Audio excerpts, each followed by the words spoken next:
I think so. In 5, 4, 3. Like that. Exactly. Exactly like that. Oh, here we are. I see us. Oh, nice. I also Just see don't a listen big to us. Zoom. It's like we're an advertisement for Zoom. Yeah, I see that. Sweet. Oh, well, it's noon. Okay, should we wait just a few minutes to see if some people kind of start checking it out? It's a good time for some witty banter. I love witty banter.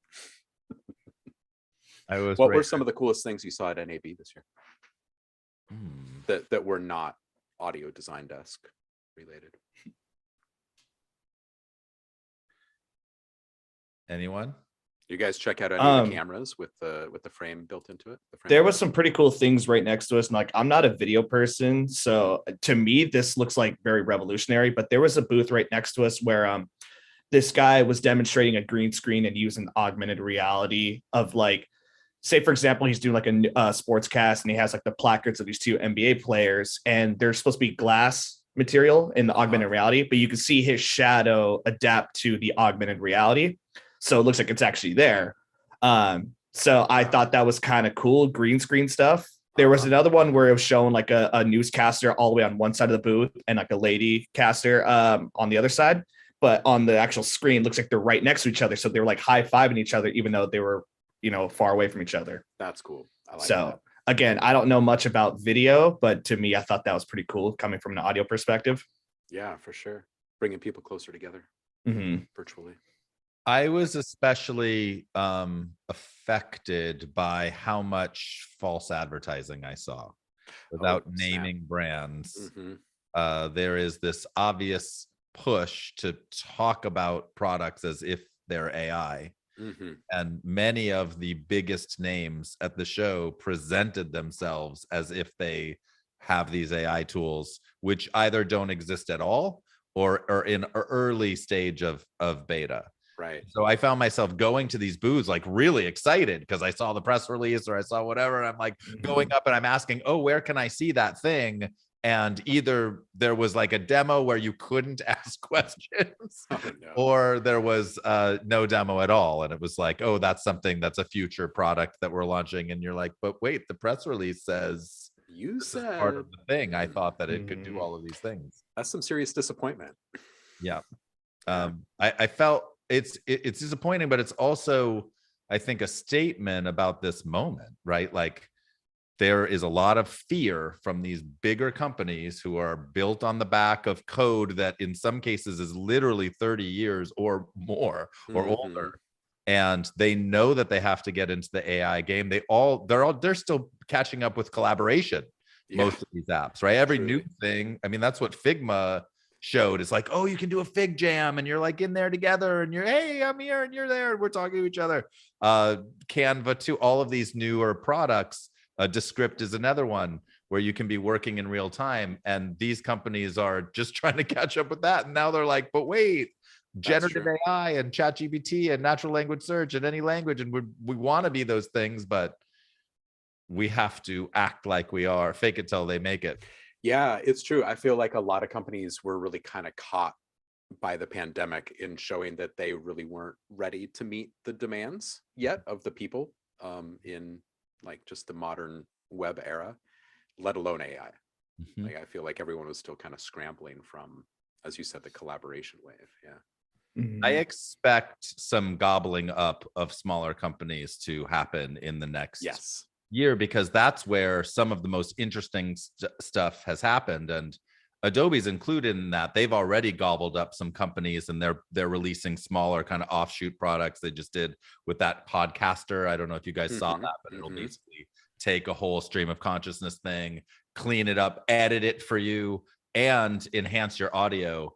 And we did an experiment just quickly while we were at NAB with a friend of mine, where we made sure the audio was horrible and the enhanced thing was absolutely magical. It made it sound like I was talking into a Neumann when it was like a distant, far away, phone that I was speaking into.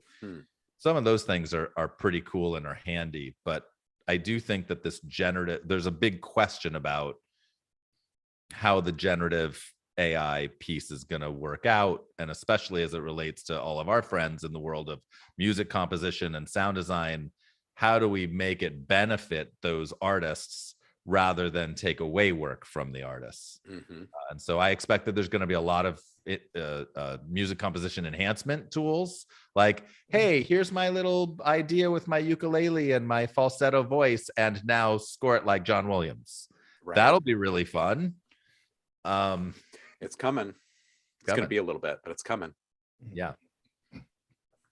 Yeah. Maybe we should jump in. I'm not looking at the numbers. There's some people. Take a look here. We have a couple people in here. Yeah. Hi guys. Hi Matt. Oh, Alex Swan. Oh, we've got some of our favorites here. Hey David. Hey David. Okay, we'll jump in. So we're just showing off some of the features that are in Audio Design Desk 2.0. There's a lot of stuff that's coming, a lot that we're working on, and we're going to start with Jonathan showing off a workflow for trailers. Absolutely. Let me share my screen real quick. Okay. Yeah, so those who were not able to see us at NAMM or NAB, we showed off some great features of 2.0. One of the ones that I'm really excited to show here is one of our extensions that now works in DaVinci Resolve as well as Premiere Pro and Final Cut. So as you can see, I have no audio in my Resolve session here. So we're happy to show that we have this extension with the audio bridge that is now able to connect our timelines both together. Cool. So now I'm ready to go and start adding in some audio here. So we have this John Wick trailer here. And before we start, I'm going to show you the original audio of this trailer here.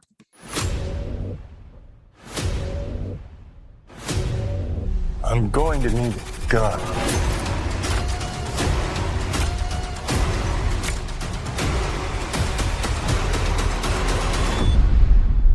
You ready, John? Yeah. Awesome. Now, as a content creator, what if I want to be able to add my own sound design, but I also want to keep the dialogue from the original video? This is a great way for me to be able to practice my own sound design to see how it works in a professional major motion picture. Well, we now have a new feature called the isolator, which now the AI can analyze our stereo file and can now split these sound effects away from the dialogue. So now we have just a dialogue here. I'm going to need a gun. You ready, John? Yeah. And it actually picks up the reverb really well right there. So yeah, it does isolate it there pretty well. So that's one of our latest features in 2.0 is this isolator. This also works really good with music too. So if you have a stereo file of a song, you could separate the drum tracks, the vocals, instruments, but it also works great here for sound design. So now that I went ahead and ripped away the original audio, now I could go to create my own sound design pass.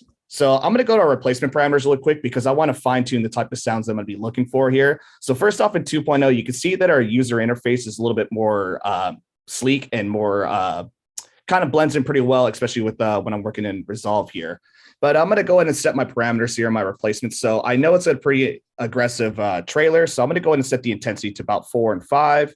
And we can adjust also our parameters based off the feel of the sounds I'm looking for, as well as the moods or genre if I'm working in for music.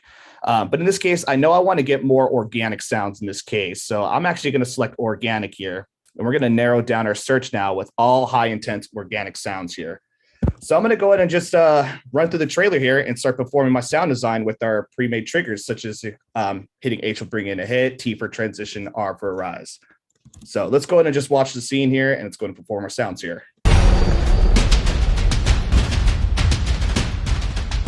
I'm going to need a gun.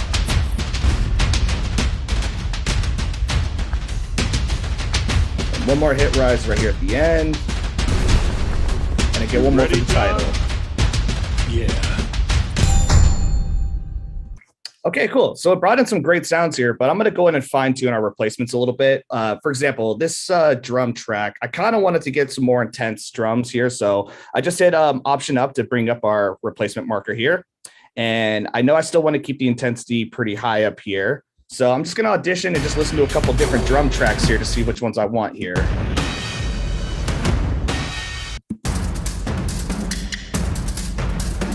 Like this one sounds good. I like how it's pretty fast and aggressive here. So let's go ahead and just, you know what, maybe I want to replace this riser right here towards the end.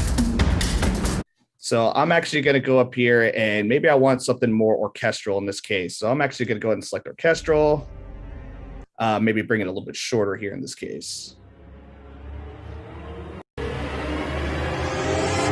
Cool. So I'm going to go and replace that instantly on our timeline here.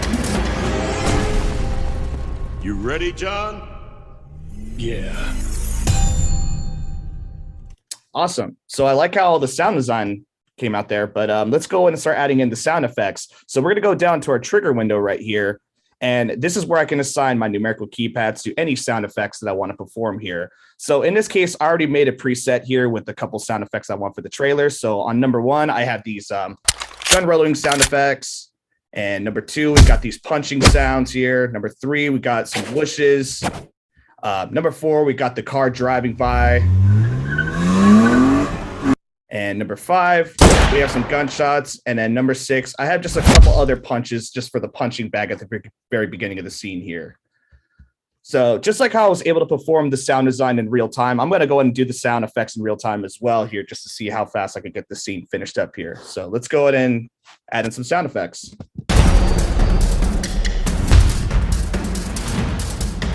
I'm going to need God.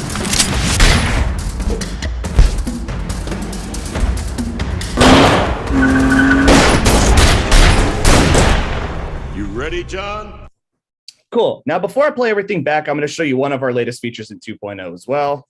And I'm actually going to do an auto mix here really quick. And this is where I can adjust our target LUFS level here.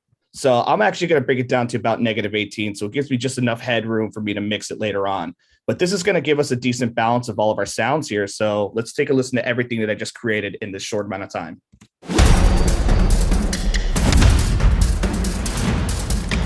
I'm going to need God.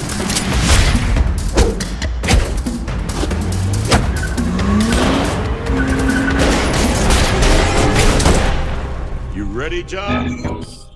Yeah. Okay, my playback was just a little bit off right there, but not a problem. I can actually go to our extensions here and just make sure that our parameters are still set up here. But yeah, with the auto gain, it gave me a decent balance on all the sounds here. So now that I have all the sounds all finished up in Audio Design Desk, it's time to bring it back into DaVinci Resolve. And how we do that, we just go back in our extensions window here. And now I can select send from Audio Design Desk, and it gives us 3 different options in this case. I can either do the timeline sequence, which is going to export all of our individual sounds on the tracks. We could render the timeline to a stereo file, or if I have selected amount of sounds on my timeline, I could just render those ones. But we're going to go in and send all of our timeline here. So it's going to render all of our tracks, and in just a couple seconds, it's going to populate our timeline here in Resolve. So now everything that I did in Audio Design Desk now lives in DaVinci Resolve.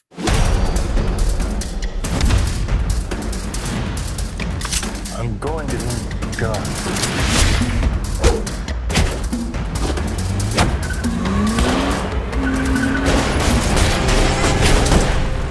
You ready, John? Yeah. All right, so just like that, I was able to do all the sound design and all the sound effects. These are some of the several latest features that we have in 2.0. And the extension that you're seeing here in Resolve, like I said, also works in Premiere Pro and Final Cut. So I'm going to go ahead and pass on to Flora here because she's going to show you some great features on how you could create your own music using our construction kits and music loops to develop your own compositions here. So Flora, take it away. Okay. How's everybody doing? Great. We also have some questions in the chat. Maybe we can. Chris, you'll be the I'm answering them right now, actually. Oh, okay. Okay. One of the questions is, how does AutoMix know what levels to put everything? Mm. Do you want to take that, Jonathan? Sure. So yeah, doing the auto mix. So we're setting an entire threshold to whatever LUFS integrated. Also with all of our individual sounds, we also have our own integrated LUFS levels for certain sound effects. So example, ambience, we tend to have it more like at -30, and it knows to stay pretty low as far as our auto mix compared to if we want more of our cinematic sound design or some loud gunshots to be a little bit louder than the ambience. So our AI understands the different audio levels when it comes to those, and it puts an entire integrated LUFS level to a basic level for mixing. Yeah. Yeah, I would just add to that that it's one of the advantages of having a region-based timeline. So, we have these little teeny regions, and this also the system has this content-aware timeline, so we know what types of sounds are in there. And then to apply LUF standards, we can do all of our new sounds already know what they are inside of the metadata. But if we don't know what they are, a quick analysis is done of all of the sounds that are in the timeline, figuring out exactly what LUFs they are, and then reducing them or increasing them to meet a certain threshold. We didn't know how it would sound. We were like, oh, that's a cool idea. It actually came from, I should know who it came from, but somebody on our public Slack channel suggested it. Ryan, our lead developer, our main developer, was like, oh, that doesn't sound too hard. And then when we actually tried it, Flora and Jonathan and Jared and I were together, and we were like, oh, it sounds great. Oh my God, this really does auto mix it. So that's fun. Flora, to you. Yeah, I would say it balances the sound really good, especially with the external sounds. When you work with external sounds, because the LUFS level is very different. So yeah, it's a great tool. Saves a lot of time. Yeah, back to cool stuff in ADD. I did this sound design pass for Cyberpunk Edge Runners. Flora, we're not getting direct audio from you. Oh, No, okay. From ADD? Yeah. Maybe just go back to share again. Still no? No. You just make sure maybe unshare the screen and make sure in the share settings that. Yeah, I did share that, but Maybe we just need to. Do you have the hammer? yeah. Well, let's try again, and then There we go. soft power. Yeah, good old punch the jukebox in the side and get it to work trick. Yeah. Fonzie.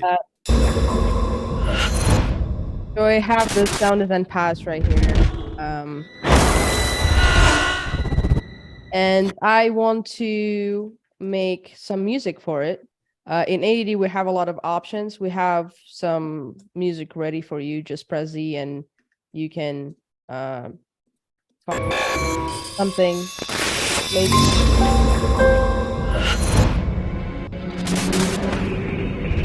Really easy to discover sound. But right now, I want to do something special for this scene. And for this, I want to splice. And I found some loops that I like because I needed a specific genre. And yeah, let's try them out. I imported that in ADD. ADD analyzed that. And it knows the BPM of the sound. It knows the key of the sound. So those should work together pretty well. So I'm gonna start with adding a bass. Yeah, I actually like that.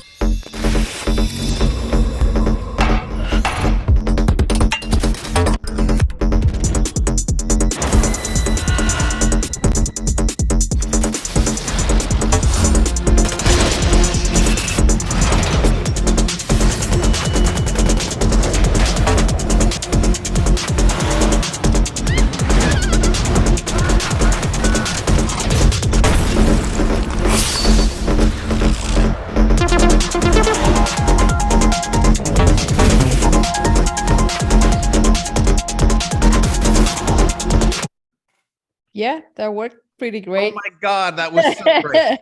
That was so awesome. I don't want you to stop. I just want to sit for an hour and watch this. Yeah. Well, we can play with it. I just want to show how we can form it into a piece. Like I'm gonna add a couple of sound design elements, like a hit and a couple of transitions, and it's gonna sound really cool with those.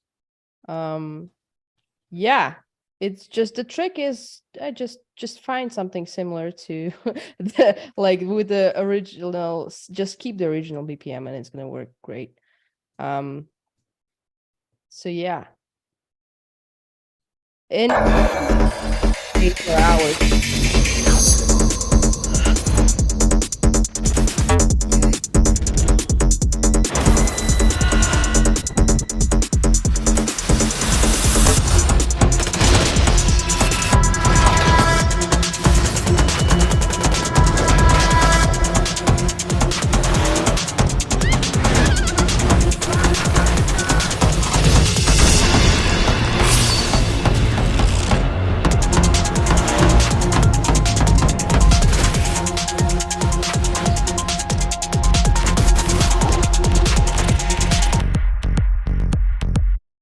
Fun. Very nice. Very nice. Yeah. Let me just slow down a couple of the things that you were doing there. Starting at the beginning, you have this a track that's kind of in a greenish yellow, and that's what we call a stack. And inside of that stack, it looks like are almost 50 sounds. Yeah, 49. And so this is a way that we can not only kind of bundle up, but very quickly mix and even deliver a whole, preset effect. Yeah. In my workflow, I use stacks all the time because, for example, I have the sound pass already and I want to preserve it. Like I don't want to move stuff accidentally, because for music I need to have my snap settings on, and for sound design I don't to move around easily. And so I just stacked all the sound design and sound effects together, and it works really fast too. So yeah, right now it's all in a stack, so I won't move it around accidentally. And about delivery, it's really cool tool too, because you can stack up by types or by subtypes. For example, transitions together, hits together, and then send it all to the mixer. And yeah, I use this all the time. Can you put a stack inside of a stack? I never tried that. Like let's try it. So now I have Glad our everything lead selected. developer isn't watching right now. So Be 6 like, region. No, it's unstacked it actually. See? Okay. I didn't do anything, but it's now unstacked. And then, okay, so we've got this stack thing, which is super cool. And by the way, for all of you watching, there's a lot more to come with stacks. It's a really powerful feature. It basically gives us a timeline within a timeline, and there's a lot coming with that.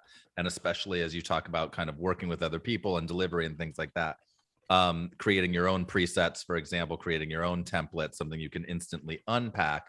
The other piece of what you were doing, and I'm not sure what your replacement settings are, but you were kind of auto composing, by pressing some buttons. Can you just slow it down a little bit and describe what you were doing there? You were pressing like Command 1 or Control 1. Sure. So I have a pack selected already. It's the pack I imported. It's a pack of splice loops, basically, with a specific genre I wanted. So I used my keyboard. Always use my keyboard with ADD as like my instrument. Your MIDI keyboard or your QWERTY keyboard? Just keyboard on my laptop, and we have those triggers right here that you can see with you have your customizable triggers that I used to for sound design this scene with glitches on one, because there's a lot of glitch kind of visuals and different like types of explosions, like basically what did John in his demo. And we have ready triggers for sound design. It's your basically your letters on your keypad. And then we have some key commands for music. You can just press here, but let me slow down two things here. So she has quantized engaged, which is important for this. Your quantized settings are based on what's in the snap, right? So snap says like bar, subdivision, and things like that inside of snap. Will you just reveal that? How do you want me to reveal Like that? if you click on snap, if you Yeah, click on the snap button there. yeah. So bar, beat, subdivision. And so as she's bringing in beats and things like that, this is now going to bring it in on the downbeat of a bar. Yeah, it basically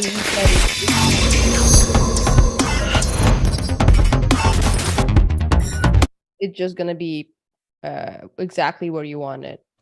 And the one other thing is that you have global time stretch engaged at 140. So for those of you out there who want to be making your own music, those two. All good. You can just keep doing it. But I just wanted to teach the people out there who are interested, like these are two of the little kind of quick tips to know to be able to instantly do this. You want to make sure that you're setting your tempo. You've got global time stretch set. You can also, in Flora's case, you brought in a whole bunch of loops from Splice and tagged them. Yeah. Well, ADD tagged them. I didn't tag them. I just kind of imported those. I can show you how. It's really easy. Yeah, I have those loops right here. I'm gonna move it on the other screen. So I'm just gonna drag it in. And yeah, ADD knows exactly what kind of sound it is. Like this is an arpeggiation line. And it knows the BPM, it knows the key. And yeah, though that information helps ADD to kind of help you out with music production. So that like when you enable in time stretch, see all my tracks now are in 140. Like we can just check those out.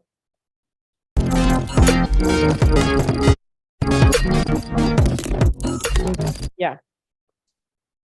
Really easy. Really easy.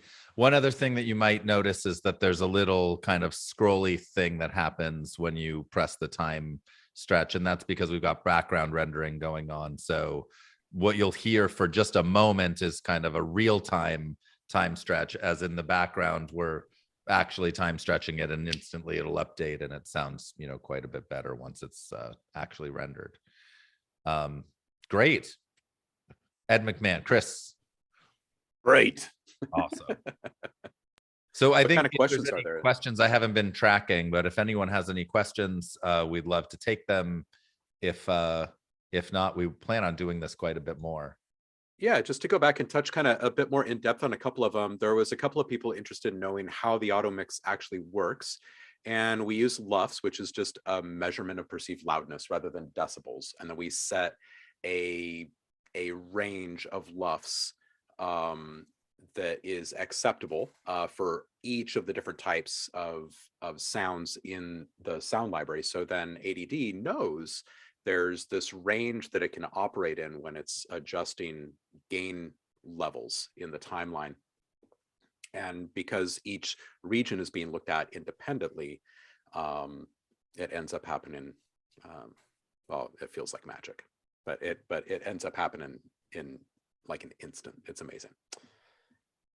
This is one of those things in this age of AI, like it's not actually AI. It's like it's analyzing the LUFS and then it's applying standards so that things sound balanced. Gotta love living in the future. Yeah, love it. Saffron is asking if he can use just a QWERTY keyboard if he doesn't have a MIDI keyboard. Yes, absolutely. There's a whole bunch of hotkeys that are pre-programmed for Audio Design Desk. So H will give you a hit, R will give you a rise. There's a whole bunch of keys already dedicated to certain commands, and then you can style out your keyboard with custom triggers beyond that. Somebody's asking what our roles are. Yeah. My name's Gabriel. I'm the CEO.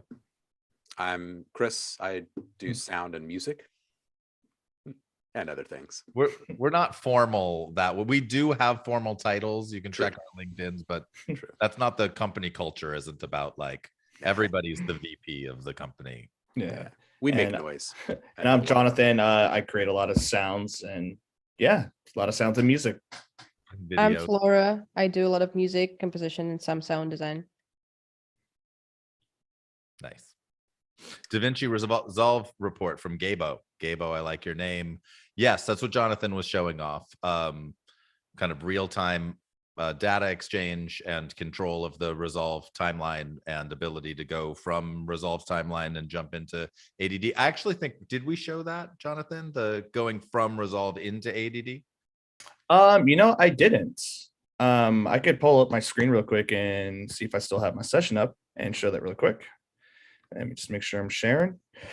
Okay. To pay attention to how quickly this exchange happens. I mean, I'm going to show really quick now that all the sounds are still finished up on Audio Design Desk. To send it right back into Resolve, we just go right here. I'm going to send the entire timeline sequence, and it renders the timeline really fast here. And I'm going to jump over to Resolve, and in just a couple seconds, all the sounds now live in here.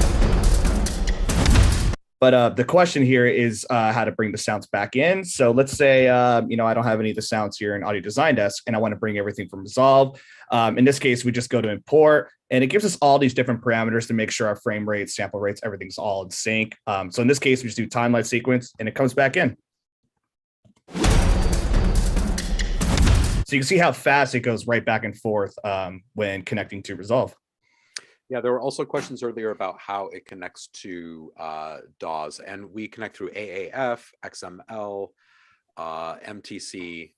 We also have an audio bridge plugin. We've got extensions for NLEs like Final Cut and Resolve. You know what? Yeah, let me see actually if I can. this is super cool. What? Yeah. You know what? I'm not going to say anything. Oops. Are you going to show connecting? Yeah, if I can see if I can connect it. So I don't have Pro Tools, but I do have Logic here. So I'm just going to export our entire project here, and you even launch actually the program could, for you. if you wanted to, connect Premiere with Resolve, with Pro Tools, with Logic, all at the same time using our system, because we have the ability to take over all of those timelines. And you'll see kind of how easy it is for Jonathan here. I think he's just going to maybe describe what you're doing really quick. So so in Logic, I'm going to turn on MIDI time code. So I just went over here just so I could see the time code option in here. So when I select this, and let me just drag this to the side here real quick so we could see what's going on here. I have this extension of the way, but you can see that I now actually control all three timelines. So I have my Audio Design Desk timeline, DaVinci's timeline, and as well as Pro Tools. So if you are a one-stop shop content creator, you could connect everything all together. So when you're done with your audio placement, video editing, you could jump right into whatever DAW you want to do your mixing. And I think a decent use case, at least for me, the content creator, would be I'm color correcting and mixing kind of all at the same time. Mhm. Well, one question that comes up a lot is like, do we automatically, reconform these sounds if you continue editing? And the answer is not yet. So reconforming is still a thing, the way that you would in a program. But over time and with everyone's support, we'll get to auto reconforming as well. Another question I see is how to select a key. In our replace menu, you can just select a key and basically work the whole library, mixing and matching sounds. And they're going to be like in the key you want. A really fun way to work, actually.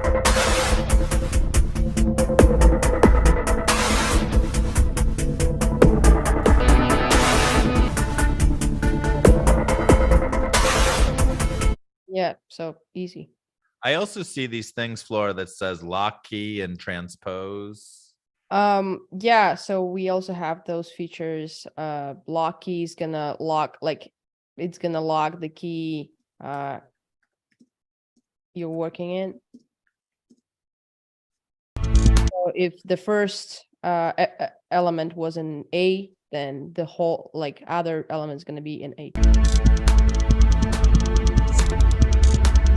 And auto transpose is gonna just basically auto transpose. You'd have to unselect the key in the replacement. Oh, yeah. So, yeah.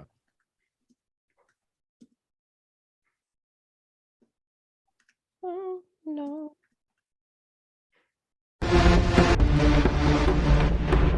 Yeah.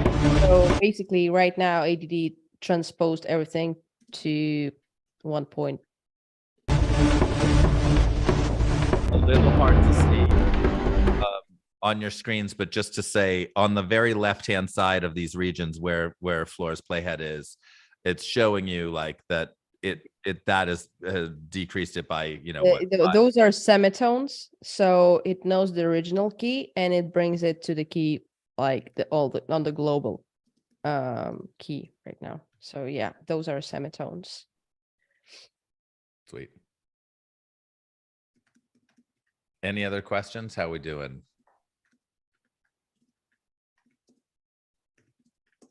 It's also on say if there's any difference with the supported feature with the bridge from Resolve versus Final Cut Premiere. It works the same exact way. It's just as simple as turning it on when you go into your extensions, depending on whatever NLE you're working with. It's just very simple. You just turn on the extension, and within Audio Design Desk, you'll have an extension window just to toggle on whatever NLE you're on, and you're connected.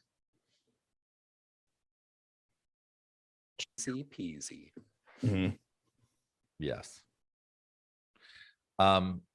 Okay, unless there's any more questions, I'll just sort of wrap this up by saying there's a lot more features that we haven't shown yet that we're working on, and we can't wait to show you. If you want to be part of the public beta, we'd love for you to join us, join our public Slack. Maybe, Chris, could you throw in a link to the... Absolutely. And I'll just say that right now, you don't even have to wait for 2.0. You can go to the Audio Design Desk website. I'll put the link in the chat here right now, and you can grab the current version of Audio Design Desk and try it for free right now. It's a great way to get started, and it'll just make you even more eager for 2.0. But it's really, really, really good. I use it daily. Sweet. So keep on coming back, join our public Slack, and where the idea is that as we get into this phase in 2 to 3 weeks of exploring the public beta, really getting as much user feedback as we can. We want this to be that balance of simplicity and power. And aren't we all looking for that in our lives? Thanks for watching. Like